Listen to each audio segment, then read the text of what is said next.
I have found such incredible ways to work and to live as a physician. And by the way, quadruple my income. I told you my starting salary was $125,000. Last year, I cleared $500,000. Still as a general pediatrician. And as I told you, spending the summer in Europe and working remotely half the time. And so just seeing that this is so possible despite being told it wasn't. And that's what gets me.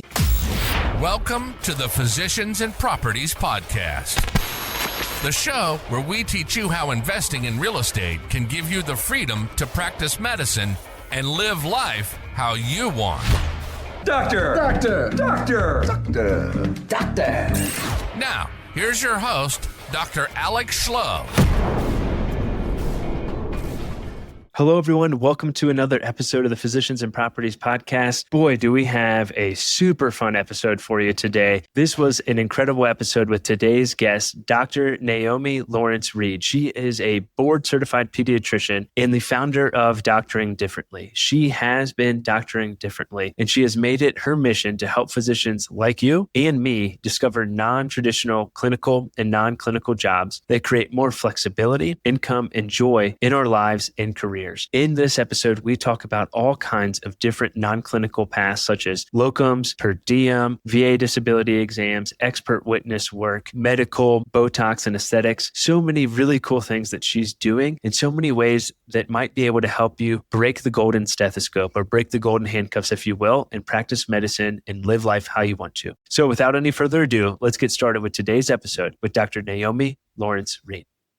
Dr. Naomi Lawrence-Reid, welcome to the Physicians and Properties Podcast. I'm so glad you're here. Thank you for taking the time from sunny San Diego. How are things going? Sunny as always. Thank you for having me, Dr. Alex.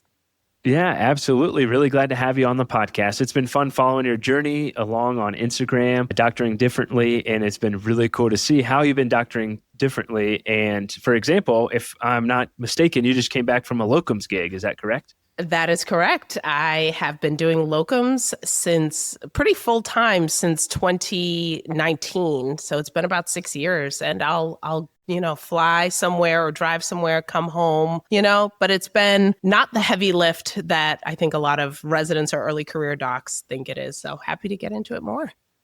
Yeah, absolutely. We definitely will. That's something we haven't talked about too much on the podcast is locum. Okay. So definitely excited to learn more about that. But before we get there, do you mind telling us about your early medical career? How did your path start? And then how did that start in traditional pediatrics?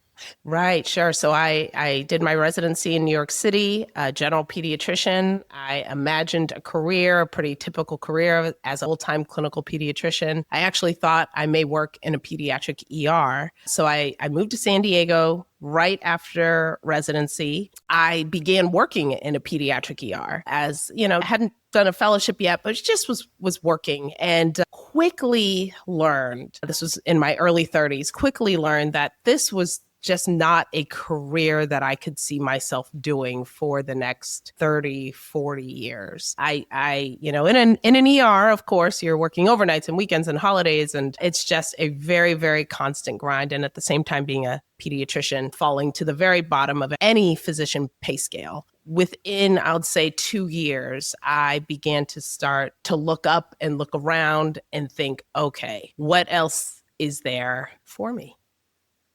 Okay. Yeah, that can be tough too, kind of that arrival fallacy sometimes of, hey, you've been through all this training and then you get there and you get the attending job and you're like, oh, I'm not as fulfilled as I thought that I was. It sounds like after those couple of years, you started to explore some more opportunities outside of like full-time clinical medicine. What did those look like, or what initially drove your interest to get started looking at some more atypical avenues? Yeah, that's a great point. When I started to have that itch, talking to my friends, my colleagues, my classmates, it was, their advice was, you got to do a fellowship, or, go get that MBA, or go do an anesthesia fellowship or something else. The answer always seemed to be more education, more fellowships, more degrees. And that just didn't feel right to me. I thought I gave my whole 20s to this. I've given my whole life up until now to this, but more education doesn't feel like the answer. And in fact, it makes it to me, it felt like I'd be even more stuck, if I can say, in a very conventional academic center, full-time position, kind of still on the wheel. So, if I'll describe kind of my aha moment, or I'd like to call it my villain origin story, in that I went into my shift in that peds ER, as many ERs have, a small back office for charting for doctors, 2 desks, 2 chairs, 2 computers. And I walked into that room, and the chair that was available, the armrest was broken off, and there were just shards of metal, shooting up. And there's a little Post-it note from someone had written. It said, administration is aware, we're working on it. We got you. And I thought, okay. So I do my whole shift. I chart with my arm, tucked against my flank, so I'm not impaled. See my patients, write my notes, do my shift, leave. I come back the next day or the day after expecting to find, a new chair. But instead, administration had wrapped diapers around the shards of metal that were protruding from the chair. And I stood there for, maybe about 10 to 20 seconds. And in that moment, the months and the years of discontent, of, non-negotiable salaries, of, the feeling like I was not going to really ascend in this department, it just all came to me at that moment. And I knew where I stood. I felt the level, quite frankly, the disrespect was so loud in that moment. Now, that wasn't my office. It was the office of all of us, right? But it really landed with me in a very uncomfortable way. And I submitted my letter of resignation that night. Wow. Yeah. Thanks for sharing that. I feel like a lot of us have the broken chair moments and similar stories where it's like something as simple as just replacing a chair is all that it would have taken to show you some degree of respect, which you absolutely earned. And there's little things like that are happening all across the healthcare system. And I'm glad that you had the courage to submit your resignation, be like, hey, I'm not going to put up for this. If they can't take care of their chairs, how are they going to take care of you? Exactly. And how are they going to take care of patients well too? That's the other thing that's pretty sad. I mean, these are hospital systems. This one has a billion dollar annual, revenue stream. So it felt time. Now I'll tell you, I want, my story to be visibility for people who don't have a plan, doctors who don't have a plan. We love a good plan. We want a nice, clean, long runway that we can see to the end. But in that moment, after seeing that chair, I knew I had to resign, and I didn't have a great plan. I didn't have any plan. I just knew that I couldn't stay there. At the time, I was 33. I had student loans. I had almost $200,000 of student loans. I was renting a small 1-bedroom apartment, driving my med school Corolla, loved her dearly, but that I didn't see any way beyond my current situation. But at the same time, I was so unhappy and felt so disrespected that I just figured, I've got this medical degree, medical license, we're going to figure it out. And what that next step looked like for me was ultimately going per diem, which is not a wild thing. But to tell my friends and classmates and colleagues that I was going per diem, you would have thought I was, moving to Bali to, I don't know, be a scuba diver. It was like, it felt so foreign and so off of our usual, career trajectory. Nurses go per diem. Doctors don't do that. Or if they do, they better have a very good reason for it. But it was just, I need to pay these bills. I have a degree that can allow me to do so. I'm going to leave this institution and stay in my town, stay in my community, but just work, hourly, no obligation to the department. I can find my own health insurance, but I can still practice clinically in the specialty that I'm trained to and in familiar work. So that was just the absolute best thing that I did. So for doctors who might think, I can't quit this job, whatever you're doing, there is a way out and a way through. For me, it was simply going per diem. It changed everything, and it allowed me to actually breathe. And I think my cortisol levels went down, and I was able to just see, understand what I wanted out of this career. And I know that might sound all, a little kind of frou-frou, but it's so true. We never get a chance to actually think about what we want and how we want to work and live. We're always told exactly what the path is, what we're supposed to do, what we have to do. But going per diem allowed me to actually take a step, a breather, and consider my next step even after that. That is awesome. Yeah. I didn't even know a whole lot about per diem jobs or that they even existed. And then one popped up here in Colorado Springs and through a bigger healthcare system here. But I was like, you know what, let me just look into this. And because I'm also looking for that flexibility and the freedom to work on real estate ventures. And then I'm probably going to work part-time at a direct primary care practice. And so I was like, let me just see what this is like. And then maybe I'll just use this to kind of supplement here and there. And anyways, long story short, they were telling me about it. I'm like, this sounds amazing. They're like, yeah, you can work as many shifts as you want or as few shifts as you want. And we're going to pay you X amount of dollars. It's $10.99. I hope that's okay. I'm like, that sounds great. I can be my own boss and do what I want and not be on call. And so I'm really looking forward to that. So per diem, maybe something, but it wasn't really marketed. I saw one like little line somewhere and I was like, I'm just going to call and see what happens. And then it led to the job. And so for folks who are out there, thinking about it, it can be a really good way to still make pretty good money. I mean, the crazy thing is with this job, if I work 10 shifts a month, I would make my Air Force salary. That's exactly. I never once dropped below my full-time salary working per diem. And by the way, they ask you, hey, would you like to work this weekend? Would you like to work this holiday? And you can say no.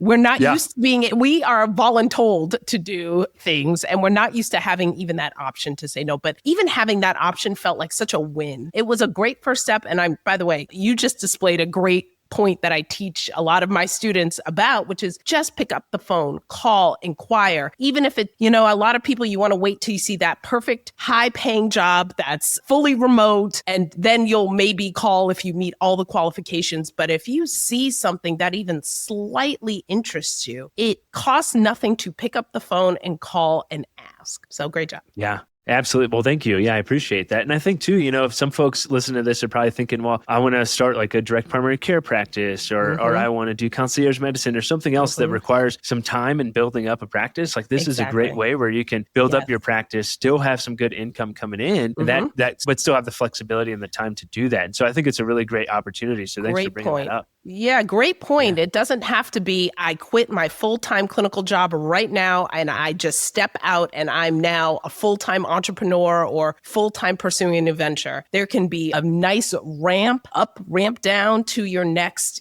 as you are growing your next venture, whatever it is. And the best part about per diem jobs is there's no non-compete. You can have as many, if you're someone who's worried about, I have enough shifts in a month to cover my bills. If, you're in a community that has multiple practices, hospitals or clinics, you could have multiple per diem contracts and just pick, if one doesn't need you as much, go to the other one. I mean, there's just the variety and the flexibility is, I think, paramount and having at least at the beginning of some sort of career transition, having a good per diem in the bag is a great place to start. But I've spoken enough about per diem. I think your listeners know now how I feel that I'm a big, big fan.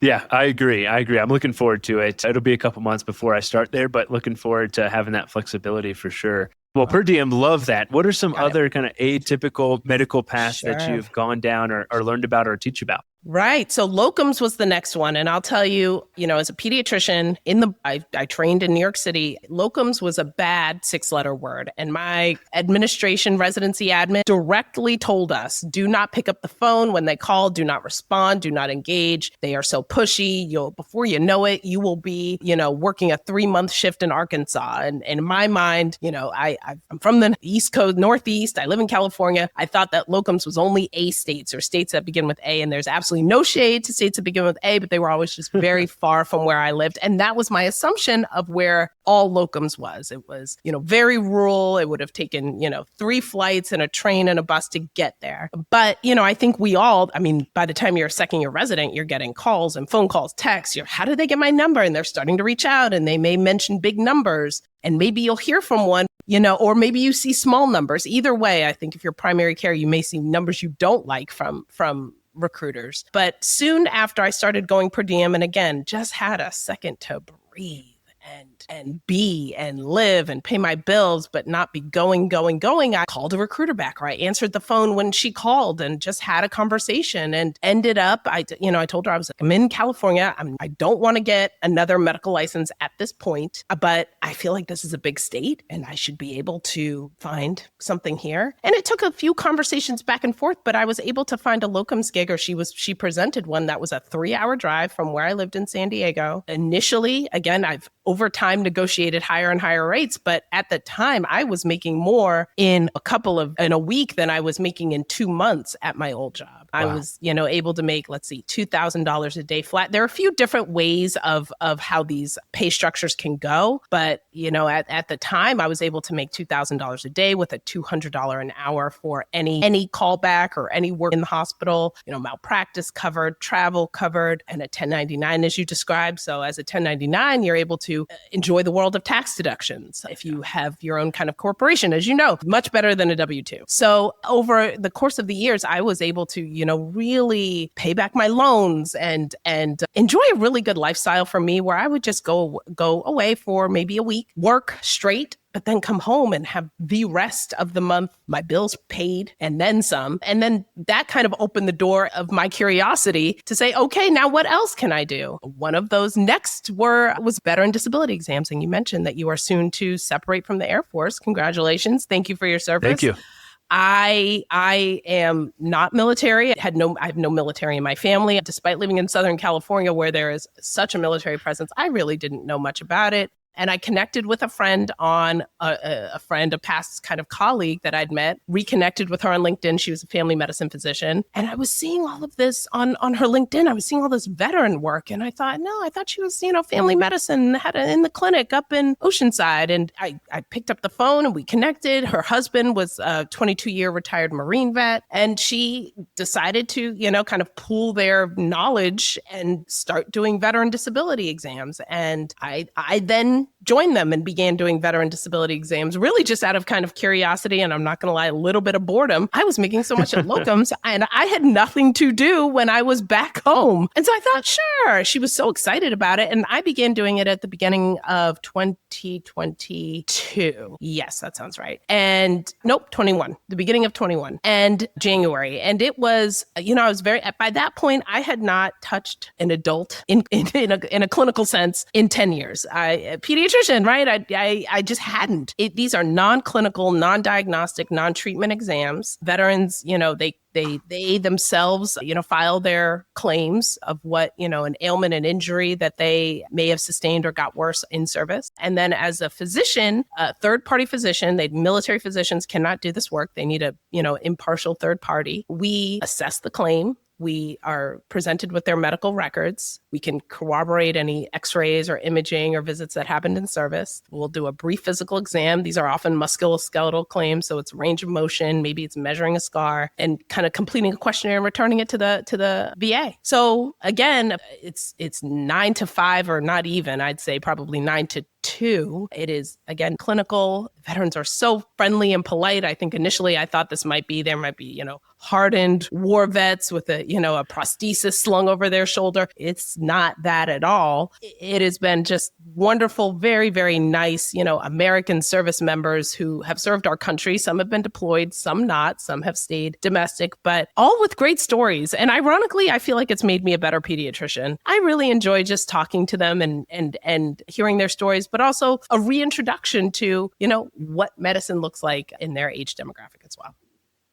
That is cool. Yeah, it's the CMP exams. Everyone has to go through them when they're separating or retiring. So you automatically have that population built in of like, hey, you have to do this. So there's plenty of opportunity there from that perspective. And correct me if I'm wrong, because you're exactly right. I had nothing to do with them when I was active duty. I had to go through one myself as I was separating. They're pretty intensive, few hours long. But I think, and correct me if I'm wrong, I think you're paid based off complexity and then based off like the amount of time you spend with the patient. Is that correct, or is it just based off hourly? Well, I think neither, at least for me. But no, I don't think you're wrong. Yeah. I think that it just depends on the avenue you take. There are staffing agencies, there are medical groups. There are just a few ways to access veteran disability. I'll tell you the way that I am compensated in the medical group I work with. I am paid per veteran per claim. So actually, the complexity of the claim does not matter at all. It's whether it's a claim or not. It could be a claim of migraine headaches. It could be a claim for, prostate cancer. It doesn't matter what the claim is, but I'm paid per veteran per claim. So if I see one veteran who has 1 to 2 claims, I will, I could probably knock off that in 15 minutes, but I'd be paid, I think, $130 for that. But if it's a veteran who, say, has 15 claims, a new separation, as you just described, that could be a visit that takes longer, more documentation, more chart review, and that I'd be compensated about $700. So Okay. that is the difference. But staffing agencies love to pay. I would advise if anyone is doing veteran disability, you do not want to be paid hourly. Definitely not. Yeah. Because that you will be shortchanged and undercut, but you may not even know that there are other options. But the way I prefer the way that I work does it. Yeah, the way that you mentioned it is the way that I understood it too. You just said it with a lot more elegance than how I asked the question. But that's exactly right. Sure. That's how I've heard it as well. And it's kind of a win-win for the veteran as well too, right? The provider's incentivized to really go through your claims and to try and, help you get as much disability as you can and vice versa. So that is awesome. I did learn something interesting. I just wanted to say, you as the provider are not in charge of determining whether the veteran gets the claim or not. So I just want to, that is not on us. You just are very objective with what you find in your questionnaire, and it is the VA who determines the rating. So it is not up to the physician. You stole the words out of my mouth. That's what I was going to say. The other interesting thing I'll say then is that I learned that actually in order to get a disability claim for hypertension, they do not look at the systolic number. They look at the diastolic, because the veterans are going and running around the clinic before their vitals check and then coming in and getting their blood pressure checked. I mean, I'm sure you saw a lot of crazy stuff. Well, they would stop taking their meds a week before their visit, and that also not recommended. So yeah, exactly. Yeah, don't get me started on some of my thoughts on VA. Sure. There's a lot. Right. There's a lot. Yeah, but grateful to have served. I'm grateful for everyone who has served for sure. Great.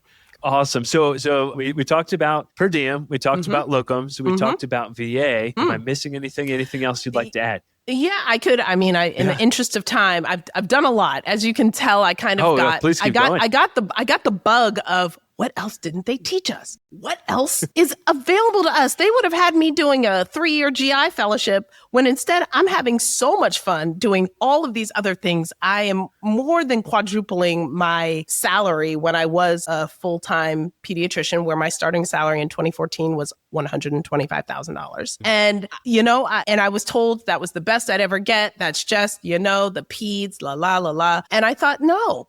And so for all of these different things that I am describing and mentioning, and by the way, even with locums, my last contract, I was able to negotiate $3,200 a day flat. I've had ones that were even some days, if I was doing clinic and I was in and out, if there was a lot going on, I've had $4,200 days. So it's, my point is, this can be cumulative. These things can add up. In 2024, I had 2 6-figure months, just kind of stacking all of these things on top of each other. They were, somewhat busy, but the fact that I even could do it was amazing. And then I turned around and took, 3 months off. I took the summer off, went to the Olympics, had a great time. So I just want to give that, kind of latching my perception of what a real doctor job looks like, that it doesn't mean I go to one clinic every day. Someone tells me where to be, what time to be there, gives me my schedule. The way of working this way really can be tenable for anyone. But as I said, in the interest of time, I'll just talk quickly about 2. One is expert witness work, or being a physician expert witness, which I think our minds immediately go to a episode of Law and Order SVU, and someone sitting on a stand and a wood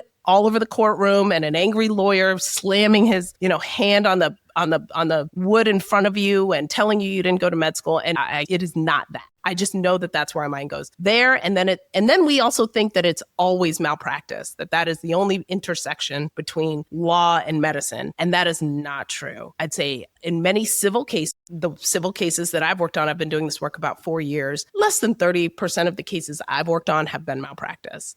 Most of them are simple kind of liability. For instance, I worked on a case where, 2 families living next to each other, it might have been military housing, and one family's dog, but the other family's child on the face. So she had to go to the ER, and then she went to plastics, and then she went to her pediatrician. So at the end of it, there was a stack of medical records. And, this is, we know how to read these records, but these are lawyers. They don't know. So they just needed a pediatrician to translate into 5th grade, 8th grade English what happened happened and what the course was. They weren't, none of the physicians who treated the child were at fault or even suspected of being at fault. It was just, tell us what happened. And I was able to do that to the tune of $600 an hour. So that is the type, there is a lot of money and people will pay a lot for our expertise. But we unfortunately are conditioned to, the offers that we get through clinical medicine have shaped the way that we, imagine what our time, our energy, and our expertise are worth. And that is why we are, shunted into these full-time clinical jobs, hit with non-competes, so that we never really truly see the value of our degree. But I am charging $600 and $700 and $800 an hour to opine on some of these cases. Some as a pediatrician, I've worked on a child abuse case. I've worked on some other types of cases, but I recognize, listen, these cases are happening with or without me. I'm coming down as a person of honesty and integrity. Whatever I say on either side, it will be the same. And I have worked on both sides of malpractice cases as well. So, I wouldn't have wanted to start on malpractice, but after a few years of getting used to it and kind of understanding the lay of the land, being an expert witness I also think has made me a much better physician. I've worked on cases where, 6 months later, I have an exact same type of child with the same condition in front of me, but I was paid $600 an hour to research and read and write about that case. And here I am, putting it all to use into action. So I think I think within, 5 years outside of training, any physicians should start considering, being open to this kind of work. It's a lot of reading and writing, by the way. It's reading charts, it's emails, and it's potentially writing a report sometimes, but it's honestly a lot of fun. It's like a puzzle. Yeah. It's fun. That does sound fun. Stimulating. Yeah. It exposes you to new and interesting things, I'm sure, all the time. Right. And the pay sounds great too, to be honest. So yeah. And so that one is remote.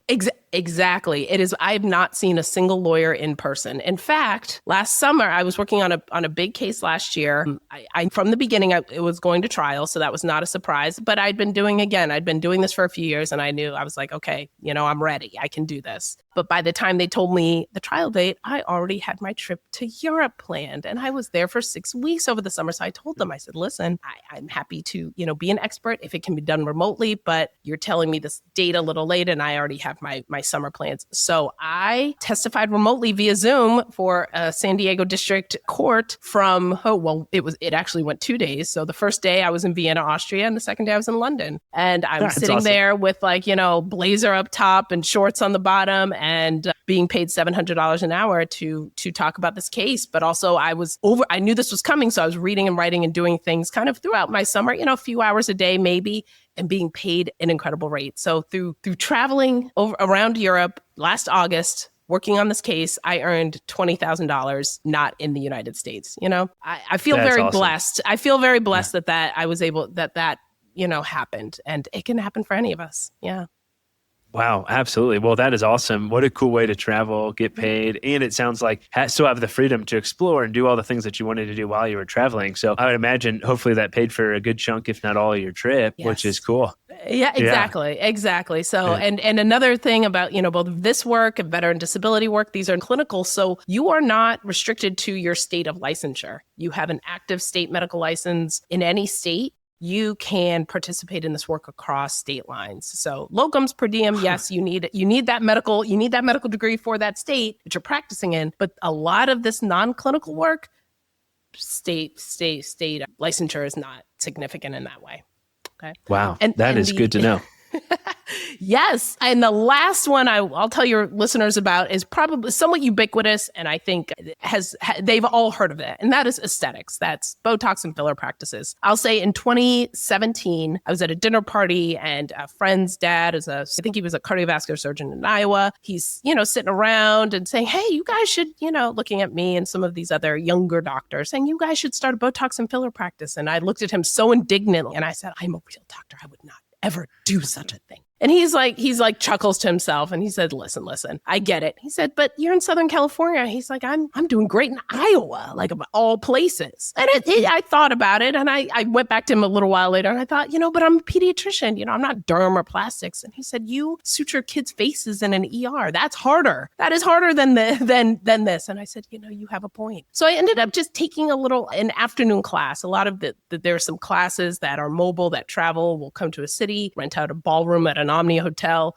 bring in plastic surgeons or derm and really do a couple hours didactic, couple hours of hands-on practice. And then I thought, this is kind of fun. Some of my friends are asking about this. I was in my mid-30s at the time. We were thinking about it. Again, I'm in Southern California, which is the hub of such, I don't want to call it vanity, but just awareness of one's face. Long story short, I began a small concierge, boutique aesthetics practice. And I thought eventually I would turn it into, maybe a med spa, some sort of brick and mortar. But a couple years into it, as you've also can tell, I do a lot of different things. And I like that I do a lot of different things. And I thought opening a med spa is doing one thing, and that's not me. So I continue to just work the way I work, which is friends and family, not really marketing, but enjoying it. And, people having parties and people telling friends. So I still was earning about $6,000 to $7,000 a month just by word of mouth from these parties. But again, it wasn't anything I could say I loved doing. But in the process, I came across a few nurse practitioners who wanted to start their own practices, which I wanted to mention this because I'm sure a lot of your listeners have also potentially been approached by nurse practitioners or PAs about becoming a medical director. And many of us, tense up and immediately shut it down because how terrifying to have someone else working under your license, despite the fact that often without us even knowing it at these big hospitals. But that's another episode. So I initially had that thought too, like, well, I didn't go into this just to be a medical director, but I had some coffee, some conversation with this one woman initially, and she had been doing this longer than me. She was so smart, so motivated, taking courses. It's kind of like if you're going to the ER, are you asking the doctor to put in your IV or are you asking the nurse who does it 40 times a day? And it's the same. If you were to go to a plastics or derm office, probably not the doctor doing the Botox. It's probably a nurse or someone else. So I developed a level of trust with this woman and I eventually agreed to be her medical director. And so now I've, kind of honed my skills and meeting these often women who are looking for medical directors. And,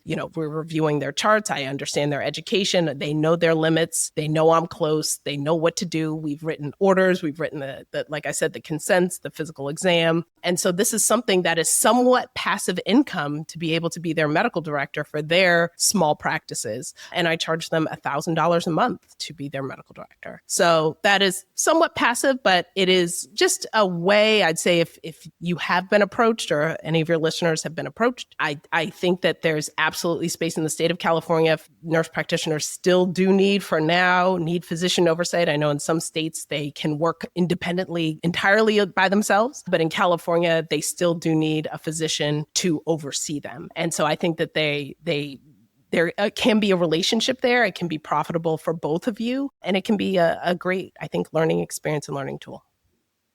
Wow, that is awesome. Yeah, you have definitely done doctoring differently. And it's really, really cool to see because I feel like a lot of times, folks feel trapped. They feel that golden stethoscope. They feel like they can't escape. And so, it's really cool to see and learn about these options. I remember when we first started talking about doing the podcast, you were like, oh, I don't have a lot of real estate experience. I don't have a lot of value to add. And I was like, no, please come on the podcast because no one has talked about this stuff before. Sure. I have learned so much. So this is awesome. So you have been doctoring differently. You started doctoring differently. Tell us a little bit more about that and how folks can reach out to you and connect. Cool. Well, thank you so much again for having me. And you're right. When I saw, properties and real estate, I was like, oh, that's not me. But you're absolutely right. I have found such incredible ways to work and to live as a physician. And by the way, quadruple my income. I told you my starting salary was $125,000. Last year, I cleared $500,000. Still as a general pediatrician. And as I told you, spending the summer in Europe and working remotely half the time. And so just seeing that this is so possible despite being told it wasn't. And that's what gets me. So it was in 2020 near the end where I was doing about 4 of the things I talked about these past few minutes. And by the end of 2020, I'm looking around like, I'm doing really good. I didn't know at the beginning, I didn't know what 2020 was going to look like for me. I'm on the very edges of a quote unquote real, doctor job. But I thought, I've really figured something else out here. And so I'm trying to call my classmates and colleagues and I'm ranting on their voicemails. And I was like, you can do other things. Let me tell you what you can do. And then I thought, this is not an effective way to teach and convey all of this knowledge. Not only the things that I do, but, getting malpractice insurance and getting your own health insurance and how to think about your retirement plan. And like those things that really do keep good doctors in bad jobs. Those not mentioning, not knowing what else is out there. But what about my health insurance? What about my kids? What about this? And all of those things kind of close in and we stay. So I thought, maybe I make a course. No, I'm not an actual educator, but I've gone to school long enough. I know how these things go. So I created a 6-week curriculum on a whiteboard in my condo. And I just started, thought, okay, let me start with big picture. You have permission. Let me I'll tell you, just that permission thing is big for us. You have permission to do other things. There are no rules to this career. You've been told there are rules. I know. I was too. But in fact, you can go per diem. You can do locums. You can do new things. And then the second week, all the clinical things I talk about, which are per diem and locums and independent telemedicine and even DPC I teach about now. The third week, I get into all of the non-clinicals and all of the things I've talked about, plus so many more. I then was like, you know what? Let me teach about resignation. We don't know how to resign, and it's scary. How to write a resignation letter, how to bridge the gap to your next opportunity, and then how to negotiate, actually how to talk to a recruiter.